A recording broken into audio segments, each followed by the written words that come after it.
Well, thank you, Mr. Chairman. I'm glad to have you back. You look like you filled up well. To the heartbreak in Tennessee, it's unimaginable from a parent's point of view, what's being experienced in Tennessee. There's so much heartbreak in this world. The heartbreak of fentanyl poisoning. You asked a rhetorical question, what are we going to do about the shootings in Tennessee? We passed some bipartisan proposals that hopefully will help down the road. Question back to you, what are we going to do about the poisoning of America? So here's what I would say. America's under attack. Our nation is being attacked by foreign powers called drug cartels in Mexico. When the Japanese attacked America in Pearl Harbor, they killed about 3,000 Americans. 9/11, when we were attacked, about 3,000.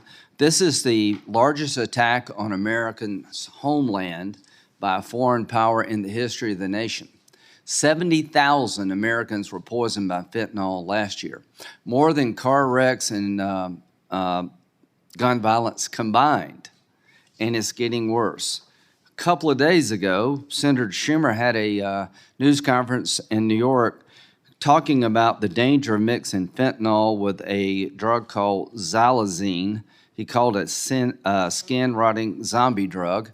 He called for the DEA to send teams into New York to try to do something about it. He called for more education when it comes to people using drugs. I would support both of those, but what I'd like to do is go to the source of the problem.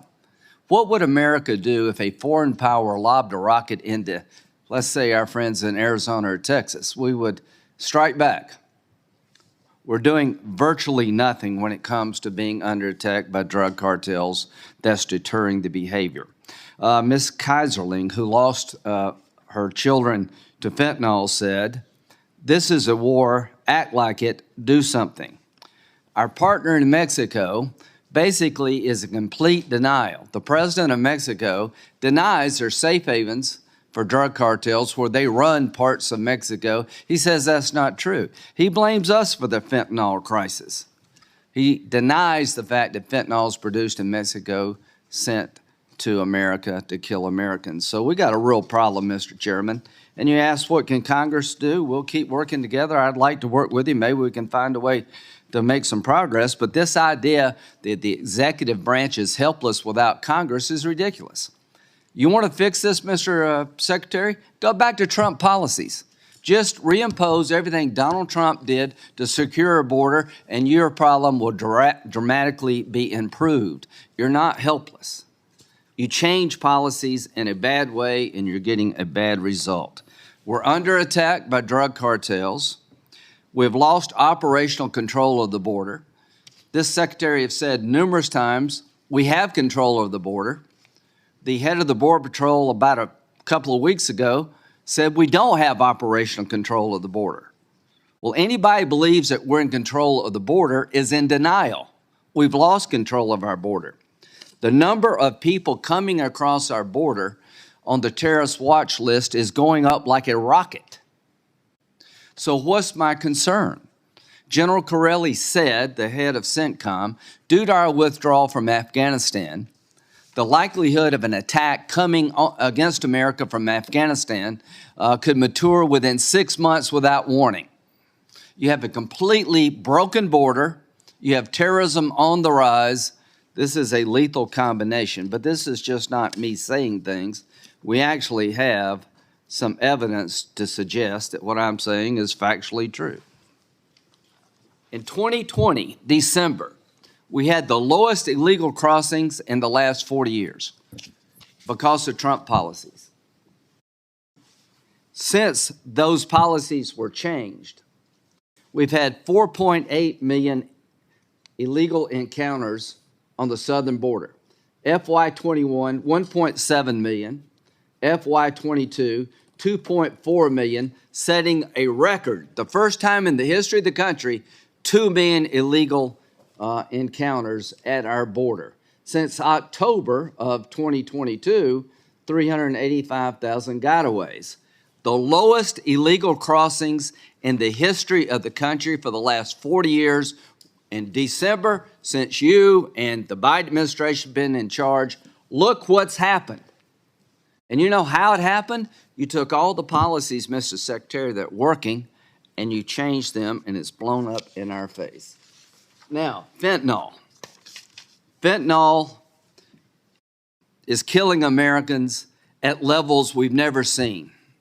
More people died last year from fentanyl poisoning in a single year than the entire Vietnam War that went on for over a decade. Fentanyl poisoning is the leading cause of death for 18 to 45-year-olds in the country. Look what's happened. In 2021, 71,238 deaths from fentanyl poisoning overdoses.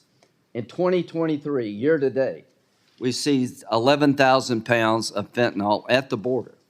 The year before, 14,700. In 2014, none. In 2015, 70 pounds. 11,000 pounds of fentanyl is enough to kill 2.5 billion people. How is this happening? Where is it coming from? It's coming from Mexico and China. So when the Mexican president denies that drug cartels are not in charge of parts of Mexico, he's either lying or he has no idea what's going on in his own country. This is a State Department map. If you're looking to travel to Mexico, all these red zones do not travel. That's like going to Afghanistan or Syria. Who controls these red zones? Drug cartels that are making billions of dollars off bringing fentanyl into the country and human trafficking due to a broken immigration system. And quite frankly, we need to take the gloves off. They're at war with us. We need to be at war with them. Now, when it comes to terrorists,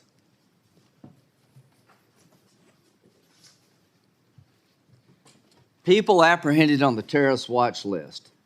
2021, it was 15. 2022, it's 98. To date, already 69. This is a lethal combination.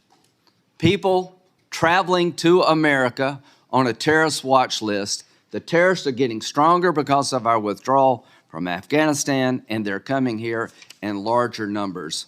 If we do not change course, if we do not change where we're at, Americans are going to continue to die from drug cartel poisoning. The illegal immigration problem is exploding, and the human misery around it with no end in sight. We went from the lowest illegal crossings in December 2020 to over 4.2 million on your watch. Bottom line, the Corelli statement, if we have it. It's right there. It is my commander's estimate that ISIS-K can do an external operation against the U.S. or Western interest abroad in under 6 months with little to no warning. You're on notice. You're on notice. You, your department, and the President of the United States is on notice. One of our field commanders in charge of the region right with terrorism is telling this nation in open sworn testimony that within 6 months, the enemy that's arising in Afghanistan has the ability to attack this country without warning. As he makes that statement, the lack of operational control of the border is a lethal combination for this country. So, Mr. Secretary, you have a hard job. I think things would change if they would listen to you more. The bottom line is we've created a nightmare for America, and that nightmare needs to end. Control our border.